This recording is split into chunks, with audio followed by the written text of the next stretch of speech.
आप सभी दर्शकों को मेरा सादर नमस्कार। मैं हूं डॉक्टर संदीप साहू, आयुर्वेद चिकित्सक, रायपुर छत्तीसगढ़ से, central India first online Ayurvedic consultant. और आप देख रहे हैं स्वास्थ्य और आयुर्वेद संबंधी जानकारी देने वाला चैनल हेल्थ एंड आयुर्वेदा।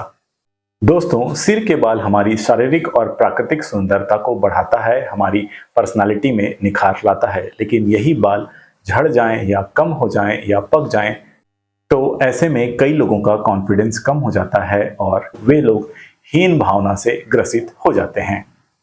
तो दोस्तों, आज के इस वीडियो में हम जानेंगे बालों के रूखे हो जाने, बेजान हो जाने, शुष्क और कमजोर हो जाने और कमजोर हो जाने के बाद झड़ने की समस्या के बारे में।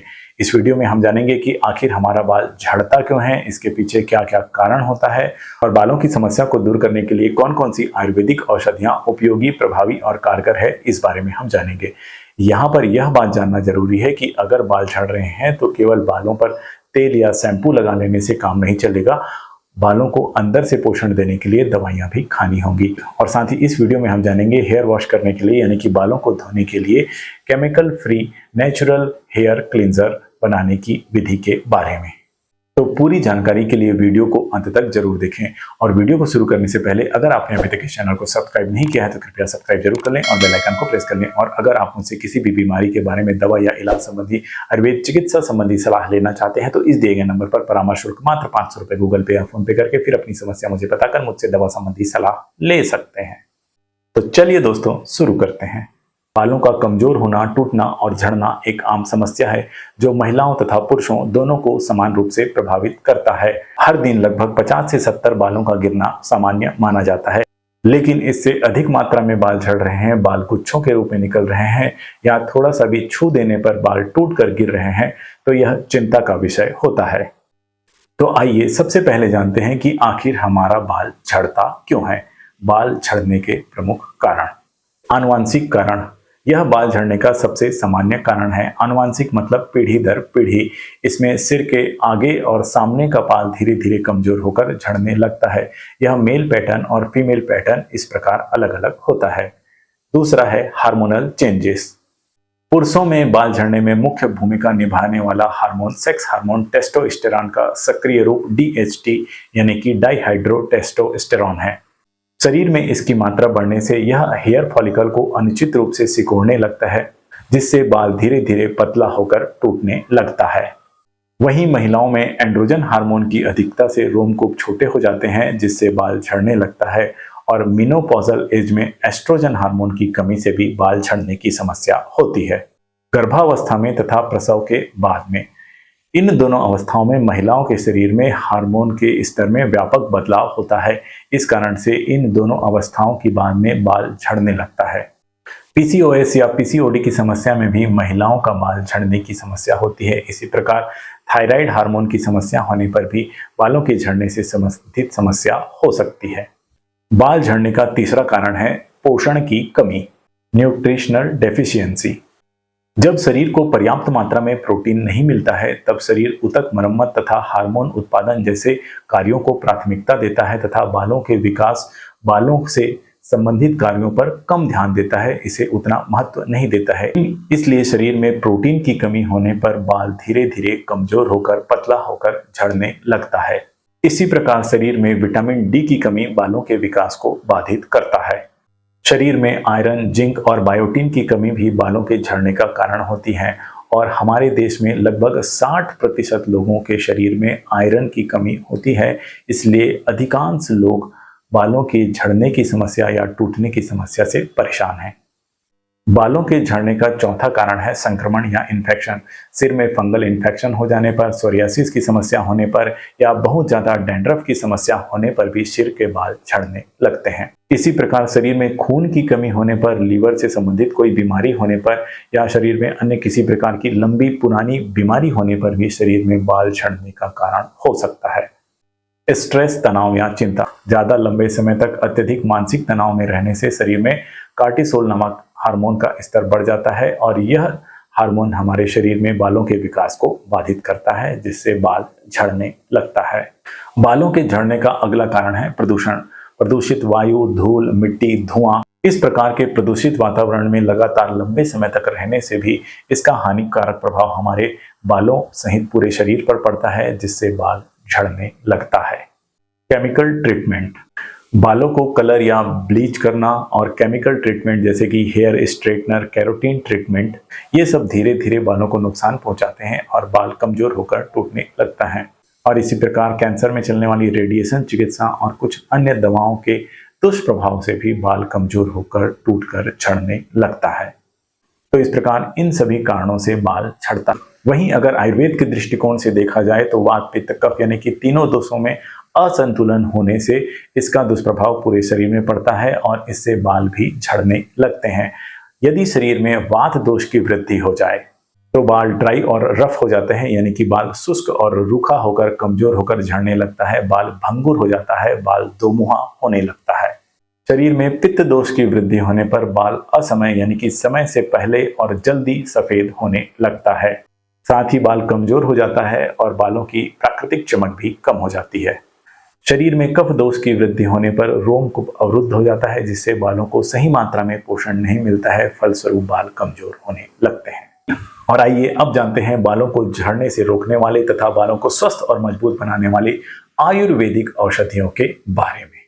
आयुर्वेद के अनुसार किसी भी रोग के उपचार के लिए रोग की प्रवृत्ति तथा रोगी की प्रवृत्ति को जानकर ही चिकित्सा की जाती है, उन्हें उस अनुसार ही दवाई दी जाती है। जैसा कि हमने अभी जाना, वात, पित्त, कफ तीनों दोष के असंतुलित हो जाने पर ही बाल झड़ने की समस्या हो जाती है। तो इसमें से अगर किसी का बाल झड़ रहा है तो उसमें यह जानना जरूरी है कि उसमें कौन सा दोष कुपित हुआ है, कौन सा दोष बढ़ा हुआ है, उसके अनुसार ही उसकी चिकित्सा की जाती है। जैसे कि किसी व्यक्ति का बाल काला तो है पर रूखा, बेजान, कमजोर हो गया है, तो हमें यहाँ पर यह समझना होगा कि उस व्यक्ति का वात दोष बढ़ा हुआ है। उस अनुसार वात दोष की चिकित्सा करने पर उसकी यह समस्या दूर हो जाएगी।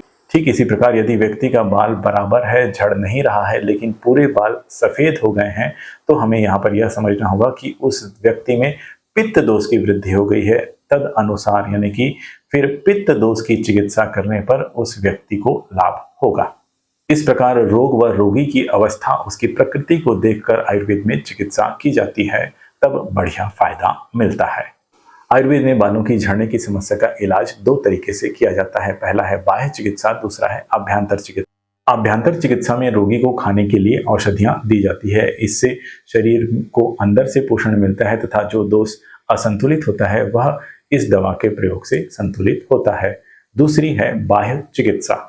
इसमें औषध सिद्ध तेल की मालिश सिर पे की जाती है, जिसे कि सिरो अभ्यंग कहते हैं। इसी प्रकार सिरोधारा व सिरोवस्ती होती है। सिरोधारा जिसमें तेल की लगातार धार को सिर में बहाया जाता है, जैसे कि शिवलिंग में ऊपर एक पात्र रखा होता है जिससे पानी लगातार बहता रहता है, उसी प्रकार सिरोधारा होती है। और इसी प्रकार सिरोवस्ती होता है जिसमें एक साथ बहुत ज्यादा मात्रा में तेल को सिर के ऊपर कुछ देर के लिए रखा जाता है, इसे सिरोवस्ती कहते हैं। इसी प्रकार नस्य चिकित्सा होती है जिसमें नाक के दोनों क्षेत्रों में औषधीय तेल को शरीर के अंदर पहुंचाया जाता है। तो आइए जानते हैं ऐसी औषधियों के बारे में जिनका अभ्यंतर प्रयोग किया जाता है। भृंगराज आसव। भृंगराज को आयुर्वेद में बालों के लिए बहुत बढ़िया, उपयोगी, लाभकारी बताया गया है। भृंगराज आसव में भृंगराज के साथ साथ पिपली, दालचीनी, लौंग, जायफल, इलायची और नाग केसर जैसी अन्य औषधियां मिली हुई होती हैं।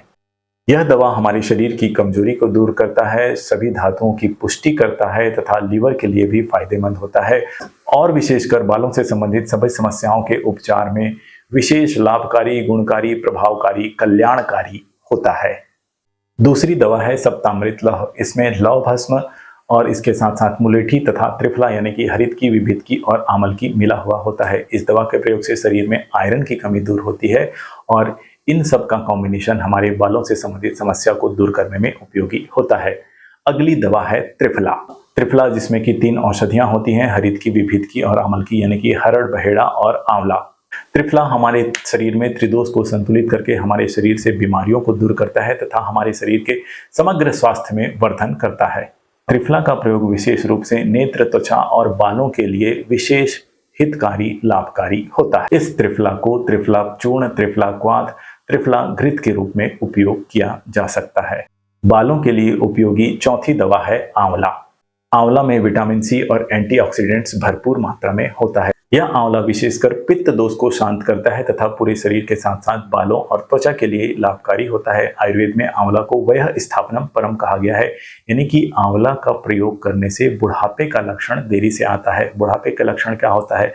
बुढ़ापे का लक्षण होता है बालों का पकना, बालों का झड़ना और त्वचा में झुर्रियों का आना। इस आंवला के प्रयोग से ये सभी लक्षण नहीं आते हैं, मतलब कि इस आंवला का प्रयोग करने से इस प्रकार की समस्या दूर होती है।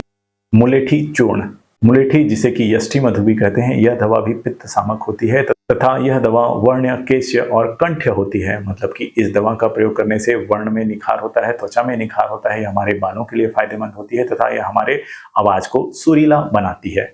मुलेठी का प्रयोग बालों को मजबूत बनाता है। मुलेठी बालों को नेचुरल कंडीशनिंग करता है। मुलेठी का प्रयोग करने से बाल चिकने और चमकदार बनते हैं। मेथी दाना, मेथी आयरन का भंडार है। इसमें कैल्शियम, मैग्नीज तथा अन्य खनिज तत्व भी अच्छी मात्रा में होता है। इसमें कैल्शियम, मैग्नीज तथा अन्य खनिज तत्व भी अच्छी मात्रा में होता है। यह कफ संबंधी दोष को दूर करता है। कफ के दोष के कारण जो मार्ग अवरुद्ध हो गए हैं उसे खोलता है। मेथी दाना का प्रयोग करने से, यानी कि मेथी को खाने से आयरन की प्राप्ति होती है तथा मेथी को भिगाकर पीस कर लगाने से यह बालों के लिए फायदेमंद होता है। इसी प्रकार आयुर्वेद में कैल्शियम की कमी को दूर करने के लिए मुक्ता सुक्ति भस्म, शंख भस्म, मुक्ता पिष्टी इनका प्रयोग किया जाता है। तो इस प्रकार इन सभी औषधियों का प्रयोग रोगियों में किया जाता है। भृंगराज आसव लिक्विड रूप में या सिरप रूप में होता है। सप्तामृत लौह गोली के रूप में होती है। त्रिफला पाउडर के रूप में होता है। आंवला का पाउडर के रूप में प्रयोग कर सकते हैं। दूसरे रूप में जैसे कि च्यवनप्राश के रूप में भी इसे उपयोग किया जा सकता है। और आइए अब जानते हैं आयुर्वेद शास्त्र में वर्णित कौन कौन से आयुर्वेदिक औषधीय तेल बालों की समस्या में उपयोगी लाभकारी होता है। आजकल बाजार में हेयर ग्रोथ के लिए बहुत सारे ब्रांड्स उपलब्ध हैं, जैसे कि केस किंग, केस कांति, इंदुलेखा और आदिवासी तेल। लेकिन हम जानेंगे कि आयुर्वेद के ग्रंथों में कौन कौन से तेल को बालों के लिए विशेष हितकारी कहा गया है। भृंगराज तेल, महाभृंगराज तेल, नीली भृंगादि तेल, इन सभी में भृंगराज मुख्य घटक होता है और इसके साथ साथ उसमें चंदन, जटामांसी, ब्राह्मी, कचूर, प्रियंगू इस प्रकार की लाभकारी औषधियां मिलाई जाती हैं। इस तेल के प्रयोग से बाल मजबूत होते हैं, बालों का झड़ना, बालों का टूटना कम होता है, बालों का विकास अच्छे से होता है। इसी प्रकार आंवला तेल, ब्राह्मी आंवला तेल, जटामांसी तेल, चंदन आदि तेल, ये सभी तेल बालों को पोषण प्रदान करता है, बालों को मजबूत बनाता है। और मार्केट में मिलने वाला बहुत सारा तेल भी इन्हीं आयुर्वेदिक औषधियों से तैयार किया जाता है, जैसे कि केस किंग, केश कांति, वनवासी तेल, इन सभी में ये आयुर्वेदिक औषधियां मिली हुई होती हैं। इन सब तेलों के अलावा बालों के लिए नारियल तेल, तिल का तेल ये भी फायदेमंद होता है। इनमें से किसी भी एक तेल को लेकर सिर पर मालिश करने से सिर की त्वचा का रूखापन दूर होता है, सिर में रक्त परिसंचरण यानी कि ब्लड सर्कुलेशन बढ़ता है, जिससे कि बालों में पोषक तत्व अच्छे से पहुंचते हैं, उनका पोषण अच्छे से होता है। और इन तेलों में जो औषधीय द्रव्य होते हैं, औषधीय गुण होते हैं, वे त्वचा के माध्यम से अंदर जाते हैं और बालों को पोषण प्रदान करते हैं। तो इनमें से कुछ औषधीय तत्व रोमकूपों को भी उत्तेजित करते हैं, उनके लिए उत्प्रेरक का काम करते हैं, जिससे बाल अच्छे से उगता है, स्वस्थ और चमकदार बाल उगता है। और आइए अब जानते हैं हेयर वॉश करने के लिए, यानी कि बालों को धोने के लिए chemical free totally natural hair cleanser घर पर कैसे बनाया जाए, जो बालों का टूटना झड़ना रोके और बालों को मजबूत बनाए। इसके लिए हमें चाहिए आंवला पाउडर, भृंगराज पाउडर, रीठा पाउडर, सिकाकाई पाउडर, गुड़हल के फूल का पाउडर और मेथी दाना का पाउडर। इन सभी को बराबर मात्रा में लेकर इनका पाउडर बनाकर इन्हें मिक्स कर लेना है। और अगर आप ज़्यादा झाग चाहते हैं तो रीठा को दोगुनी मात्रा में ले सकते हैं। और अगर आप चाहें तो इसमें थोड़ा मेहंदी पाउडर और मुल्तानी मिट्टी भी बराबर मात्रा में लेकर मिला सकते हैं। ये सभी चीज़ें बाज़ारों में या आयुर्वेदिक दवा दुकानों में आसानी से मिल जाती हैं और आजकल ये ऑनलाइन अमेज़न और फ्लिपकार्ट पर भी इजीली मिल जाता है। और आइए अब जानते हैं कि इसका उपयोग कैसे करना है। इस पाउडर को 3 से 4 चम्मच की मात्रा में लेकर इसे 1 गिलास पानी में मिलाकर रात भर भिगोकर रख देना है। फिर अगली सुबह इसे छान कर अलग कर लेना है। जो छलनी में बचा हुआ है यानी कि जो पाउडर छलनी पे बचा हुआ है उसे सिर में लगाकर धीरे धीरे सिर का मसाज करना है, उसे चारों तरफ सिर में लगाना है, फिर 2 से 3 मिनट उसे ऐसे ही छोड़ देना है। इसके बाद जो पानी हमने छानकर अलग किया है उसे धीरे धीरे चारों तरफ मिलाना है, मिक्स करते हुए हल्के हल्के हाथों से बालों का मसाज करना है। बालों को जैसा वॉश करते हैं उस प्रकार वॉश करना है। इस प्रकार इसे भी 2-3 मिनट तक करना है और इसके बाद बालों को साफ ठंडे पानी से धो लेना है। इस प्रकार यह पाउडर नेचुरल शैम्पू की तरह कार्य करता है, बालों को प्राकृतिक तरीके से साफ करता है, उनकी कंडीशनिंग करता है, उनको पोषण देता है, उन्हें स्वस्थ और चमकदार बनाता है। इसे हफ्ते में 2 बार अवश्य प्रयोग कीजिए और इसका चमत्कार देखिए, आपके बाल यकीनन मुस्कुराने लगेंगे। अगर किसी के बालों में डैंड्रफ की ज़्यादा समस्या है, सिर में खुजली की समस्या है, तो इसमें थोड़ी मात्रा में नींबू का रस मिलाकर प्रयोग करने से लाभ मिलता है। और अगर किसी का बाल ज़्यादा ड्राई है, ज़्यादा रफ है, तो वही इस पाउडर के साथ ताज़ा एलोवेरा का पल्प मिलाकर प्रयोग करें तो उन्हें बढ़िया लाभ मिलेगा। इस प्रकार इस नेचुरल हेयर क्लींजर का प्रयोग करके हम केमिकल वाले शैम्पू से अपने शरीर को, अपने बालों को बचा सकते हैं। और आइए अब जानते हैं कुछ ऐसी जरूरी बातें जो प्रॉपर हेयर ग्रोथ के लिए जरूरी है। बैलेंस डाइट लें। खाने में प्रोटीन, कैल्शियम और आयरन की कमी नहीं होनी चाहिए। खाने में ये सभी बराबर मात्रा में होने चाहिए जिससे आपके बाल स्वस्थ और मजबूत रहें। पर्याप्त मात्रा में नींद अवश्य लें। कम से कम 6 से 7 घंटे जरूर सोना चाहिए। रात में जल्दी सोकर 6-7 घंटे की भरपूर नींद लेकर सुबह उठना चाहिए। किसी भी चीज का ज्यादा चिंता, तनाव या टेंशन नहीं लेना चाहिए। और खाने में जो चीजें वातवर्धक तथा पित्तवर्धक हों, यानी कि वात दोष तथा पित्त दोष को बढ़ाती हों, उन्हें ज्यादा मात्रा में लेने से बचना चाहिए। जैसे ज्यादा नमकीन, ज्यादा खट्टा, ज्यादा कड़वा, ज्यादा तीखा, ज्यादा तेज मसालेदार वाला खाना, इन सभी को ज्यादा मात्रा में खाने से बचना चाहिए। और प्रतिदिन नाक के दोनों नासा छिद्रों में अणु तेल, देसी घी, नारियल तेल या किसी अन्य तेल को 2-2 बूंद की मात्रा में नाक में डालना चाहिए। इससे बालों के झड़ने की समस्या कम होती है। और अपने खाने में प्रतिदिन थोड़ी मात्रा में काला तिल, मूंगफली, आंवले का पाउडर, मुलेठी का पाउडर और मेथी दाना, इनको अवश्य शामिल करना चाहिए। मेथी दाना को रात में भिगाकर सुबह खाना चाहिए। ये सभी चीज़ें हमारे बालों को हेल्दी बनाए रखता है, उन्हें पोषण देता है, उन्हें स्वस्थ और मजबूत बनाता है। तो ये थी बालों की समस्या के बारे में पूरी जानकारी। यदि आप भी किसी प्रकार की समस्या से जूझ रहे हैं और उसके लिए आयुर्वेदिक इलाज चाहते हैं तो इस दिए गए नंबर पर परामर्श शुल्क मात्र 500 रुपये गूगल पे या फोन पे करके अपनी समस्या बताकर मुझसे दवा संबंधी सलाह ले सकते हैं। वीडियो को पूरा देखने के लिए धन्यवाद। सर्वे भवन्तु सुखिनः, सर्वे सन्तु निरामया।